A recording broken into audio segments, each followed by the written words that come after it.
Hello, my friends. I'm very pleased that you're joining me for a coffee or any other libation that of your choice. Just one sec here. Superb. I'd like to talk to you about the essence of photography and why we do it.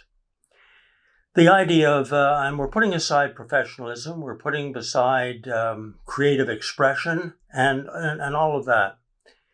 I think the essence and the common denominator that all photographers have is that we are interested in exploring people, the environment, the world around us, and the camera is a medium to do that.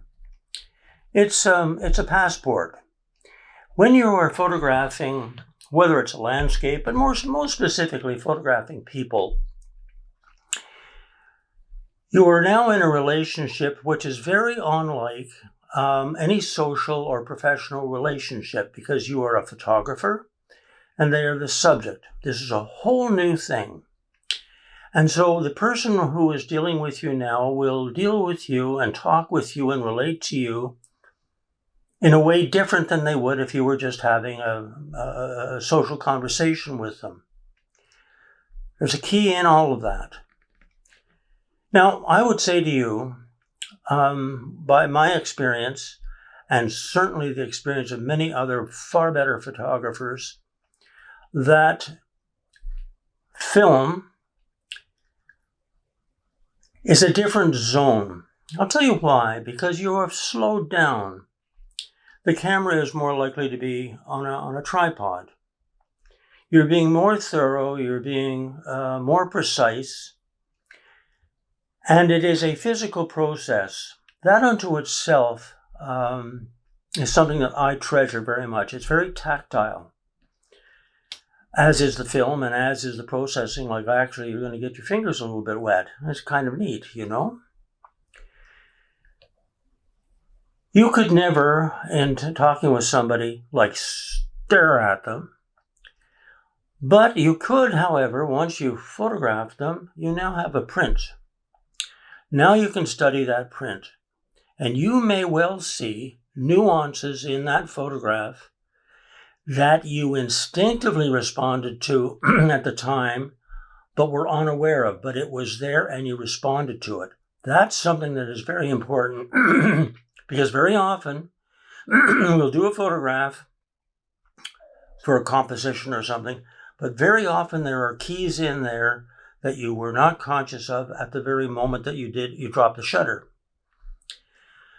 And so the more deliberate the process, the more likely you are to find these moments of magic. The other reason that I would suggest very strongly, whether or not you're a hard-nosed, converted digital shooter, and by the way, I shoot a lot of digital, and I'm not knocking digital for a moment here. It's a different experience entirely. It is a more thorough one. It is a discipline. It's almost a zone, like you've plugged in a different software program up here when you're doing this. And it is the essence, it is the experience that is to be savored. And when you are more involved in the image creation, both the physical aspect of the camera, the film, and the processing, and you have a successful image, greater your pride because you were far more involved than you were with a digital camera with all their little microchips and CPUs and one thing and another, and autofocus and out of this and out of that. You're more involved. We live in a crazy world, don't we, where everything is so fast and so rapid, and it's become so electronic. Oh, mind you, we benefit by that and we appreciate it, but it gets a little bit out of hand. I mean, gee whiz, you go home, you turn on the TV, how many stations do you have that you can, 30, 40 of them? And all of them are pow, pow, pow, pow, pow, trying to get your attention. And in some degrees, I don't even think that's particularly healthy. So the respite is perhaps like reading a book. Do analog photography, black and white especially. Doing a successful black and white photograph is a great deal more difficult than it is doing a color one. Therein lies a challenge. Let's enjoy having a challenge. Now we have a goal. It's so easy to get a very acceptable, even a very good image with a digital camera with all the programs and the microchips, as I was saying. Now, another thing about analog photography is this. And I'll show you a print here. This photograph was done on Ilford HP5 over 50 years ago. This is from the Klondike Gold Rush time. This is an abandoned homestead. Now, I would seriously doubt that if 50 odd years ago, even if there was digital, if that digital file would still be around.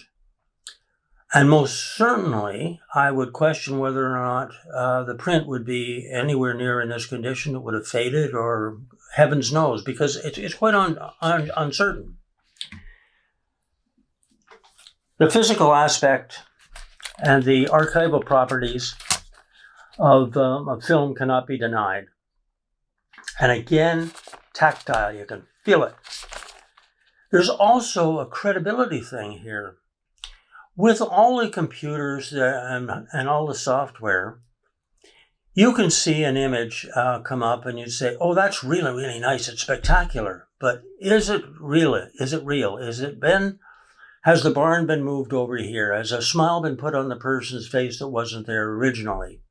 All very creative, all very interesting, not a whole bunch of criticism, but when it comes to somebody who's going to buy a photograph, or a curator who is going to take a photograph and put it on their walls or a museum, you've got the negative, and you can say there, nothing has been altered. Oh yes, I've darkened the corners here and one thing and another, but the essence of the photograph is true, whereas digital becomes very questionable.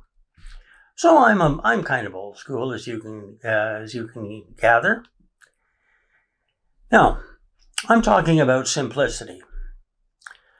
And now you're probably questioning and saying, gee, why is this guy McNeill talking about simplicity when he's obviously suggesting that you get involved or in analog black and white photography? Oh, there's a camera, there's the chemistry, there's the film.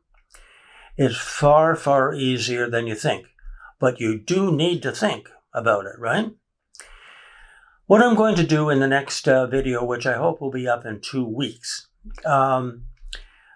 Will Prentice at Amblis Photo looks after all the editing, and thank God he does, and he puts them up.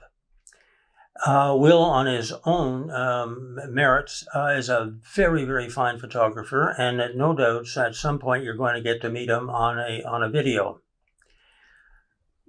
So in 2 weeks' time, I'm going to introduce you to an Ilford processing kit, a starter kit, a Patterson tank with the reels, and a quality 35mm camera that I happen to buy online. All of this you can buy for less cost than it would be to buy a quality polarizing filter for, say, a 77mm digital zoom lens. Very inexpensive, and it is something that I guarantee you will learn something, you will enjoy the process, and it will, most importantly, put some questions out there for you. You're going to be able to have this physical property that is yours. You did it all. It was not done by a bunch of electronics and the images scattered out over some hard drive.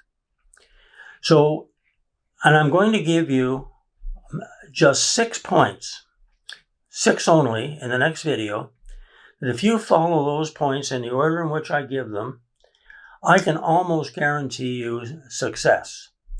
Not just success in terms of getting a credible image, but success in you're going to enjoy the experience. It's going to be something very, very special. And I'm saying this also to the digital shooters. In other words, what you would learn by having a side excursion with analog black and white film is something that will affect you in a positive way in doing your digital photography. So, my friends, I'm very, very pleased that you have spent some time with me. And please come back 2 weeks' time, and we will continue this adventure with black and white film photography. Thank you very much. Have a great 2 weeks. See you soon. Bye.